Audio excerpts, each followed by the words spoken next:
السلام علیکم ناظرین، پاکستان کے حکومتی سٹرکچر میں تبدیلی آنے جا رہی ہے اور پاکستان کا پورا نظام تبدیل ہونے جا رہا ہے، اور آپ کے لیے بہت ہی یہ بریکنگ نیوز ہے۔ اس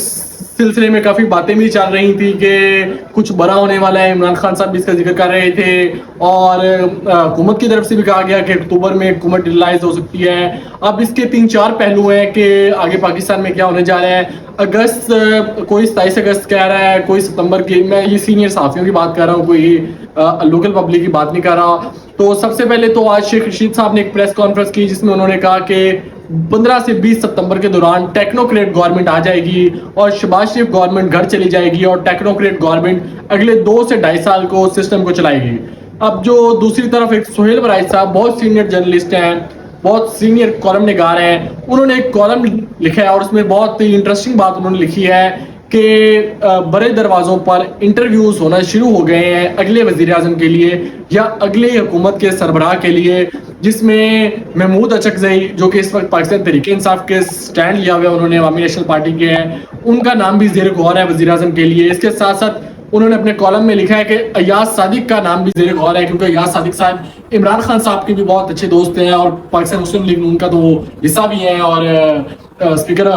نیشنل اسمبلی بھی ہیں، تو ایاز صادق کے نام پر بھی غور کیا جا رہا ہے اور ایک قومی حکومت کی تشکیل دینے کی طرف غور کیا جا رہا ہے۔ اچھا، اگر قومی حکومت تشکیل پائی جاتی ہے تو اس میں پاکستان مسلم لیگ نون تو بالکل اعتراض نہیں کرے گی، کیونکہ ان کو پتہ ہے ان کے پاس تو میجورٹی نہیں ہے، ان کو حکومت ملی ہوئی ہے، یہ ان پر احسان ہے اور ان کو تو شکر ادا کرنا چاہیے کہ ان کو وہ اس وقت حکومت میں، اور اگر قومی حکومت آتی ہے تو بھی ان کو وزارتیں مل جائیں گی اور میں بھی پرائم منسٹر کی بھی ان کو سیٹ مل جائے۔ اور پاکستان پیپلز پارٹی بھی اس پر اعتراض نہیں کرے گی، کیونکہ پاکستان پیپلز پارٹی صرف سندھ کی ایک جماعت ہے اور سندھ میں ان کو نشستیں ملیں اور سندھ تک ان کا جو سورس ہو گیا، ان کو پتہ ہے کہ اگر وہ اس وقت مفاہمت کی سیاست نہیں کرتے تو ان کے پاس وہ پاپولر ول تو ہے نہیں، اور وہ تمام اس گورنمنٹ کے جو پی ڈی ایم کی گورنمنٹ تھی اور اب بھی ایک طرح سے پی ڈی ایم کی گورنمنٹ ہے، اس کے تمام تر فیصلوں کا وہ حصے دار ہیں، تو عوام کی طرف سے ان کو وہ پاپولرٹی تو ہے نہیں، تو وہ بھی اس میں کوئی ہچک کا شکار نہیں ہوں گے کہ ہم نے اس گورنمنٹ میں جانا یا نہیں جانا۔ اب تمام تر باتیں پاکستان تحریک انصاف پر آتی ہیں کہ پاکستان تحریک انصاف اس قومی حکومت کو تسلیم کرے گی۔ اگر اس قومی حکومت کے بننے کے رزلٹس دیکھے جائیں تو اس میں پاکستان تحریک انصاف کو کچھ پولیٹیکل سپیس مل سکتی ہے، جو اس وقت پاکستان تحریک انصاف اس پولیٹیکل سپیس میں مکمل طور پر نایاب ہے اور ان کو کسی قسم کی پولیٹیکل نہ گراؤنڈ دیا جا رہا ہے اور نہ پولیٹیکل سپیس دی جا رہی ہے، یہاں تک کہ ان کو ایک ریلی نکالنے کی بھی اجازت نہیں دی جاتی ہے۔ اور اگر ہم دیکھیں موجودہ صورتحال کو، جو کہ پاکستان تحریک انصاف کے لیے گھٹن کا ماحول ہے، اس میں کوئی ایک راہ نکل سکتی ہے کہ قومی حکومت بننے کے بعد عمران خان صاحب کی رہائی کی طرف بھی بات ہو سکتی ہے اور عمران خان صاحب کو رہا بھی کیا جا سکتا ہے۔ اب عمران خان صاحب اگر قومی حکومت بنتی ہے تو اس کے کچھ پروسپیکٹس بھی ہوں گے، اس کے کچھ خد و خال بھی ہوں گے، کچھ اس میں باتیں بھی طے کی جائیں گی کہ پاکستان تحریک انصاف کا یہ حصہ ہوگا، پاکستان مسلم لیگ نون کا یہ حصہ ہوگا۔ اب پاکستان تحریک انصاف اور پاکستان مسلم لیگ نون، بلکہ اس طرح کہہ لیجیے کہ پاکستان تحریک انصاف اور پی ڈی ایم، اب یہ 2 بلاکس ہیں رشیا اور امریکہ کی طرح، کولڈ وار میں جس طرح یو ایس ایس آر اور یو ایس اے کے تھے، تو اب یہ دونوں ایک ایکسٹریم پوزیشن پر ہیں اور ایک دوسرے کے مکمل خلاف ہیں۔ تو کیا یہ تصور کیا جا سکتا ہے کہ یہ دونوں کسی بات پہ کنسنسس کر لیں گے اور عمران خان کی رہائی جیسا بڑا اقدام اسٹیبلشمنٹ اور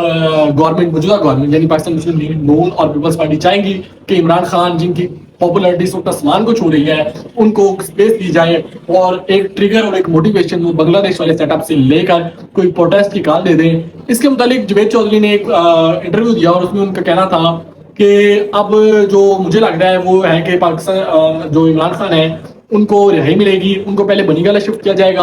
اور ان پر نظر رکھی جائے گی کہ ان کے موومنٹ پر کہ وہ بنی گالہ سے باہر نہیں نکل سکے۔ لیکن پشاور اور کے پی کے کی گورنمنٹ کا فائدہ اٹھاتے ہوئے پاکستان تحریک انصاف کسی نہ کسی طریقے، کوئی نہ کوئی ہیلا اور کوئی نہ کوئی طور طریقہ استعمال کر کے عمران خان صاحب کو ہیلی کاپٹر کے ذریعے پشاور پہنچانے میں کامیاب ہو جائے گی۔ پھر عمران خان صاحب پشاور میں بیٹھ کر پورے نظام کو گرد گھیرا تنگ کریں گے اور وہاں سے وہ اپنی سیاسی چیلنج چلیں گے اور اس کے بعد وہ پشاور سے ایک لانگ مارچ کی کال دیں گے اور اپنے ساتھ پشاور گورنمنٹ کی سپورٹ کے ساتھ پشاور کے جو ان کے جو گورنمنٹ کی گرفٹ ہے اس کو استعمال کرتے ہوئے اپنے ساتھ ایک لانگ مارچ میں ایک اچھی خاصی پبلک لائیں گے اور لا کر وہ اسلام آباد کا گھیراؤ کر لیں گے اور اس کے بعد حکومت کو مجبور کر دیں گے ڈیریلائز کرنے پر اور حکومت کو مجبور کر دیں گے کہ ری الیکشن کروانے پر یا پھر پاکستان تحریک انصاف گورنمنٹ دینے پر۔ اور پاکستان کی جو سرکمسٹانسز دیکھے جائیں، ڈومیسٹک سرکمسٹانسز دیکھے جائیں تو وہ بھی اس تحریک کو سپورٹ کریں گے اور یہ تحریک ایک لارج تحریک میں بھی تبدیل ہو جا سکتی ہے۔ یہ جاوید چودھری کے جو ان کا ساکھو سباق تھا وہ اس طرح کا کچھ کہنے تھے جس میں سے الفاظ چند میرے تھے، بالکل میں نے ان کو کوٹ نہیں کیا. یہ ساری صورتحال ہے اور اس میں اب آنے والے دو سے ڈیڑھ ماہ بہت امپورٹنٹ ہیں. کچھ تقرریاں ہیں، کچھ ایکسٹینشن کے معاملات ہیں. ایکسٹینشن کا معاملہ جسٹس قاضی فائزی صاحب کا ہے، وہ تو ایک طرح بالکل کوڈ ہوا ہے اور کوئی واضح امکان نظر نہیں آتا. 90% یہ چانسز ہیں کہ اکتوبر میں جسٹس منصور علی شاہ حلف اٹھانے جا رہے ہیں اور وہ بہت ایکٹیو ہوئے ہیں، چمن میں آ رہے ہیں، کانفرنس سیمینار کو خطاب کر رہے ہیں اور کہہ رہے ہیں کہ سپریم کورٹ کے فیصلے تو ماننے پڑیں گے. تو یہ ساری صورتحال ہے جو کہ نہایت انٹرسٹنگ ہوتی جا رہی ہے فیوچر میں اور بہترین ڈیولپمنٹس ہوگی.